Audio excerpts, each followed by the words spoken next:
What is going on, everybody? I hope you are all having a fantastic day. First and foremost, I just wanted to thank you all for the overwhelming amount of positivity and feedback from my first video. It's awesome to see how many of you guys are enjoying this series, and I will definitely continue to put out more stuff like this. I hope you guys like the new audio quality as well, because I just went out and got a new mic. And I've also added a few new features that show important pieces of information about each shot. Let me know if you guys like these additions, if you hate them, if you want more stuff, if you want less stuff. Just let me know and I will act accordingly and continue to try to make the viewing experience better each video. So with that being said, let's get into the video. So you saw the first drive I hit. It was a very good tee shot. Pretty good way to open up the round and kind of hit a very mediocre wedge shot. Caught it a bit fat. So I have about 40 feet here, somewhat uphill. And I hit a really good putt, and it just stayed just a hair high. So that was kind of tough to take because I thought this was in all the way, but I had a little bit too much pace on it, or just a little bit too much brake red on it. So a little kick-in par to start things off. Not too bad, not too terrible though. So going into hole 2, definitely the easiest hole on the course, a little over 500 yards, par 5. You want to kind of pull this a bit left and cut it back up to the center to get rid of those trees, and I did exactly that. And you can see the numbers there, pretty good numbers.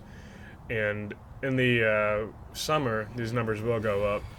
Obviously, it's like 52 degrees, 51 degrees here, so everything's going to move a little bit slower, not go as far, unfortunately. But stay tuned, because in the summer, it'll definitely be a lot faster and a lot longer. So I have about 162 yards left, hit a pitching wedge here, and left this one out right a bit. Crazy spin rate too. When I look at that, I'm like, man, it's crazy to think how much I spin the ball sometimes at my speeds. And that's one of the things I always have to kind of battle, is spinning it too much. So I always try to mitigate that as best I can, and I'll try to do that a little better as I get into the summer. I'm really going to make a concerted effort to improve my wedges going into this year. So speaking of wedges, that was probably one of my better shots right there. Flew it nicely over the bunker, just over, and landed right where I wanted to, and it rolled out pretty good. So it left me a 3-footer for birdie. Maybe not even that much, but I kicked it in. So that is a good start. It's always nice to be in the red when you're playing golf, that's for sure. So moving on to hole 3, 1 under. This is a par 4, 466 yards. Probably a great hole for a long drive contest, but unfortunately our house is on the right. So I snap hook the absolute crap out of this, and you can probably hear the tree if you listen closely. So I probably went about 150 yards maybe. And you'll see here I have, almost 300 yards left. And almost an obstructed shot into this green. So I took a 2-iron. I just kind of put it out right and just tried to rope it in.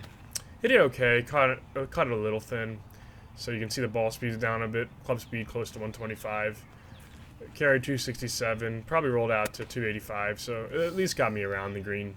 So still not in position, but not way out of position. And here another wedge shot, and this was a really tight lie, and you can see it just, if I flew that a yard further, that would have been probably 2 feet away. You'll see when I walk up how close that was to the edge of the green. Yeah, just a nice little kind of bump and run with my 60-degree wedge, and left me probably about 2.5 feet maybe, and I'll kick that in for my bogey. So gave it that shot right back. That's something that's always been a pet peeve of mine throughout my junior career, even into my college career. I always seem to have issues with birdieing a hole and then continuing to get further and further under par. So that's something else I'm going to be working on in the future, trying to improve on that. So another pretty good drive here. This is definitely very gettable par 4. Pretty good numbers you see there on the right. I think there's just left of the fairway here. I had a pretty easy shot into this hole. Pin was a little over a ridge, but I was hitting from the rough, which in this case probably was a positive because it allows me to knock spin off and kind of run into that back corner. But you'll see I pulled it a little bit, so I kind of hit it a little bit further away from the pin there than I probably should have in that position. Kind of a disappointing shot there. And you'll see, even though I was somewhat decent with my distance control, I left myself probably 22 feet left. And definitely need to be getting closer now when I'm 65 yards out. So I hit a pretty good putt here, just underread the break, but at least the speed was good. And that's kind of what I try to do. I just kind of want to focus on having good speed and then get my direction as good as I can beyond that. Whatever happens, happens with the putt. Because I know I'm not going to be making as many putts or hitting as many awesome wedge shots as the guys on the tour, but I do my best. So hole 5, even par, 176 yards left with a pitching wedge. And you'll see I pulled this one a little bit. And I've been having some issues lately coming from the inside, so I'm trying to work on that a little bit, because what happens when you come from the inside and your face is closed, like mine always is, because in long drive you want to hit draws, so I still have that habit from long drive while I train. When you come from the inside, it's going to be much easier to hit a pull hook, which is what I've been doing lately, so I'm trying to work on improving that a little bit. So hit a pretty good chip here, nice little bump around the pitching wedge, fairly straightforward shot. Did have quite a bit of break I had to read, which I didn't quite read enough of it, but still a good shot. And snaked that 3-footer in there for par. So not a bad 3 at all, especially from where I hit my tee shot. And moving on to the next hole. So this is hole 6, par 5, 539 yards. And it always irritates me when the tee's set up on the right side here, because that means I can't go over the corner. So I had to hit a 2-iron. And I pulled it a bit, but you'll see it's still going to be okay, just because I hit a 2-iron. And so, unfortunately, that means I will not be able to go for this green in 2, because as you see there, I'm blocked out. The green is just left of that stump you see right there. So I have about 180 yards left, hitting a pitching wedge, just trying to stay short of that water. 180 yards to the water, rather, not the pin. And, yep, that's pretty much exactly what I was trying to do there. It is always annoying when I can't go for a green in 2, being a long driver, but sometimes you have to take your medicine. So 103 yards left here, hitting my 3rd shot. Pretty much right where I want to be if I couldn't be around the green or on the green in 2. And this is a gap wedge, which is a 54-degree club for me, bent 1 degree, so it's pointing 53 degrees. And I caught this kind of weird. It didn't feel like a very clean shot. You'll see I looked at the club face there. I think what might have happened was a bit of dirt got between the ball and the club, because there's much less spin on this ball than there should have, which, as you see, caused the ball to roll out a little further than I would have liked to. So this is one of the hardest greens on the course, and you'll see why with this break here. It just swings a lot, and yeah, in the summer when it's warmer, this is probably ×2 everything on this green, so it's definitely a tough, one of the hidden tough parts of this hole, for sure. So, have 3 feet left for my par, knock it in, and somewhat disappointing par, but at least I didn't drop a shot. So on to hole 7, still even par, and you really kind of want to try to fit this drive into that left center of that fairway, as the green is to that, just the left of that fairway and rough line there. I hit a really good shot, probably my best drive of the day there. 141.2 club speed is always good, especially when it's this cold out. So I left myself about 55 yards left. Lob wedge, which is a 60-degree wedge for me. Caught this one a little bit heavy, but it still ran out pretty good, probably because catching it heavy knocked off some of the spin that I had planned on having on it had I caught it cleaner. So probably canceled each other out there and left me with a very, very makeable birdie put up the hill. And this is a pretty straightforward green. It was a pretty straightforward putt. I made a pretty good stroke, and I left it short. So yeah, you can see that was not very enjoyable for me.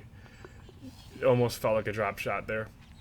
And that's probably one of the most frustrating things about being a long hitter is when you do hit it long, get yourself in these positions, you put a lot more pressure on yourself to capitalize. And if you aren't capitalizing for a while, it starts to wear on you and can work negatively on you. So I always have to be careful about that. So hole 8, just a little 4-iron off the tee. This is a tough hole for me because I obviously can't hit driver, and it slopes. The fairway slopes right to left into the creek that's left of the fairway, so I kind of have to play a bit of a fade. But this is definitely position A1 here for hole 8. I have 141 yards left, about 10 yards uphill, so probably playing closer to 150. And nice little pitching wedge. And I've always had trouble when I have a lie above my feet with squeezing it out to the right. Now, I know a lot of people will tend to pull it left, but for some reason I just have trouble scoring up that face, probably because there's less time for the face to get to the ball because it's above my feet. So gonna work on that a lot in the future as well. So third shot here from the bunker. Caught this a little bit too clean, so ran out more than I would have liked, went a little further than I would have liked. So pretty disappointing shot there. This definitely was not that hard of a bunker shot, and I made it look pretty hard. So got about probably 10 to 15 feet left for my par. And this is a really hard green. This isn't really the hard part of the green. The hardest part of this green is the back end of it. So it's not too tough a putt for me right here, but it definitely had what I thought to be a good amount of break. And you'll see it just stayed high. And I really thought I hit a good putt there. But, you know, sometimes you just have to take your medicine and accept that you missed the putt. And here, this is actually from the cup being flipped upside down and raised to help prevent the virus from spreading. And I have noted, watching the playback of this video, I need to stop putting the pin out and back in. And just so you guys know, I do take very good precautions and when I am out here playing and washing hands and keeping everything clean, so that I'm making sure I'm safe and ensuring everyone else's safety while being able to get this content for you guys. So hole 9, hitting a 6-iron, 226 yards. It was a pretty good shot. It's always nice to be on the green here, especially from that far out. Hit it a little further than I thought. I did not think my 6-iron would be able to go 240 yards in this temperature.